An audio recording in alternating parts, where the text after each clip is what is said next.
आगरा का ताजमहल, दुनिया का 7वां अजूबा, प्यार की निशानी। लेकिन रात के सन्नाटे में जब चांद की रोशनी इसकी सफ़ेद दीवारों पर पड़ती है तो कुछ लोग कहते हैं कि ये सिर्फ एक महल नहीं, ये एक कैदगाह है उन रूहों की जो सदियों से अपने पापों का बोझ ढो रही है। हवा में फुसफुसाहटें, दीवारों में छुपी आहें और वहाँ की ठंड जो दिल तक उतर जाती है। क्या शाहजहां का प्यार इतना स्वार्थी था कि उसने कारीगरों की रूहों को हमेशा के लिए बांध दिया, या ये सिर्फ एक आगरा की गलियों में रेंगती अफवाहें हैं? चलो इस हॉन्टेड कहानी में डूबते हैं और जानते हैं यहाँ की सच्चाई को। अनन्या शर्मा 26 साल की एक जिद्दी पत्रकार जो दिल्ली में रहती थी। वो पैरानॉर्मल कहानियों को बकवास मानती थी, लेकिन उसका दिल कहीं न कहीं एक अनसुलझे सवालों से बेचैन था। 10 साल पहले उसका बड़ा भाई अर्जुन एक रात अचानक गायब हो गया। उसने आखिरी बार अनन्या को फ़ोन पर कहा था, कुछ परछाइयाँ मेरा पीछा कर रही हैं। फिर उसका फ़ोन अचानक से बंद हो गया और वो कभी नहीं मिला। अनन्या ने इसे दिमागी फितूर माना, लेकिन अब वो हर अजीब कहानियों की तलाश करती रहती है। आगरा के ताज व्यू होटल में चेक इन करते ही उसे पता चलता है कि लोग रात के समय ताजमहल के पास जाने से डरते हैं। एक बूढ़ा गाइड रहमान चाचा उसको चेतावनी देता है कि बेटी, ताजमहल के पास रात को मत जाना, वहाँ कुछ है जो तुम्हें देखना नहीं चाहिए। अनन्या ने हंसकर इस बात को टाल दिया, लेकिन उसकी जिज्ञासा ने उसे रात में ताजमहल के दीवारों के पास खींच ले गया। उसने अपना कैमरा, रिकॉर्डर और भाई की पुरानी डायरी लेकर वो निकल पड़ी, जिसमें अर्जुन ने कुछ अजीब निशान बनाए थे। रात के 2 बजे ताजमहल के बाहर का सन्नाटा दिल दहला रहा था। हवा इतनी ठंडी थी कि अनन्या की सांसें दिख रही थी। वो एक पुराने बरगद के पेड़ के नीचे छुप गई। जब उसे लगा कि कोई उसका नाम पुकार रहा है तो उसने रिकॉर्डर ऑन किया, लेकिन सिर्फ हवा की सरसराहट रिकॉर्ड हुई। तभी एक चीख गूंजी, इतनी भयानक कि अनन्या का दिल थम सा गया।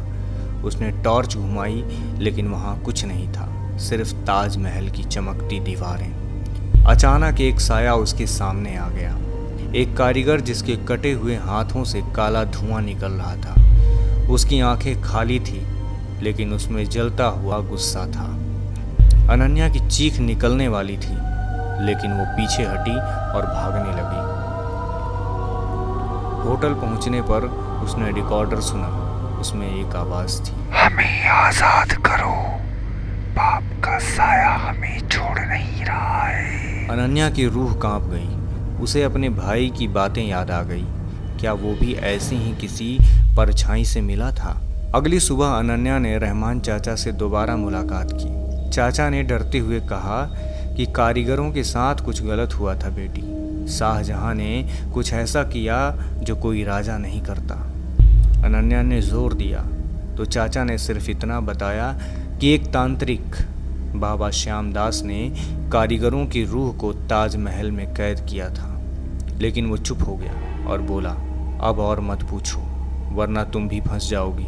अनन्या ने आगरा की पुरानी गलियों में बाबा श्यामदास की हवेली को ढूंढ ली। हवेली बिल्कुल जर्जर पड़ी थी और वहाँ की हवा बहुत ही गंध वाली थी। अंदर एक पुराना संदूक मिला जिसमें ताला पड़ा था और उस पर अजीब सी नक्काशी थी, वही निशान जो अर्जुन की डायरी में था। अनन्या ने ताला तोड़ दिया और अंदर एक किताब मिली जिसके पन्ने खून से सने थे।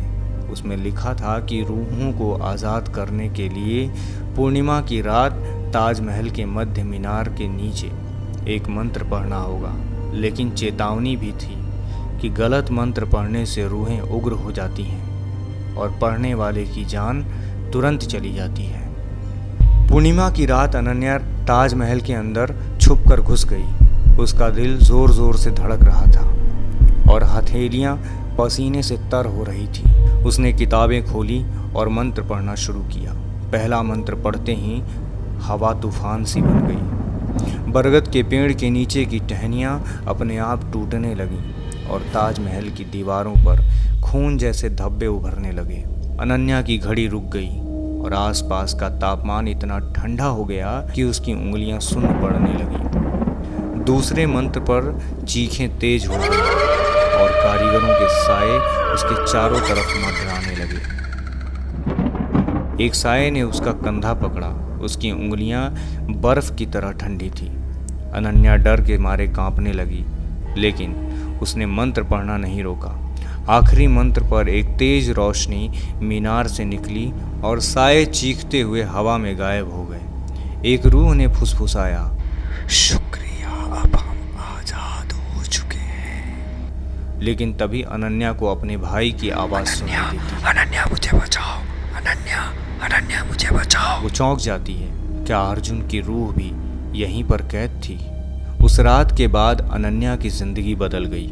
उसने अपनी स्टोरी लिखी, लेकिन उसमें सिर्फ ताजमहल की खूबसूरती लिखी। उस रात का सच वो अपने दिल में दफन कर गई। वो अब हर कहानी में अपने भाई का जवाब ढूंढती है। आगरा के लोग कहते हैं कि ताजमहल अब पहले से ज़्यादा चमकता है, लेकिन कुछ फुसफुसाते हैं कि रात में अभी भी एक साया मीनार के पास दिखता है। क्या वो अनन्या का भाई है या ताजमहल का कोई राज? तो गाइज, आपको क्या लगता है? क्या ताजमहल सच में एक हॉन्टेड प्लेस है या सिर्फ एक अफवाह है? कमेंट में ज़रूर बताएं। अगर आपको कोई और हॉन्टेड कहानी चाहिए तो आप कमेंट में ज़रूर लिखें। और हाँ, हमारे चैनल द हॉरर वर्ल्ड को सब्सक्राइब करना मत भूलिएगा।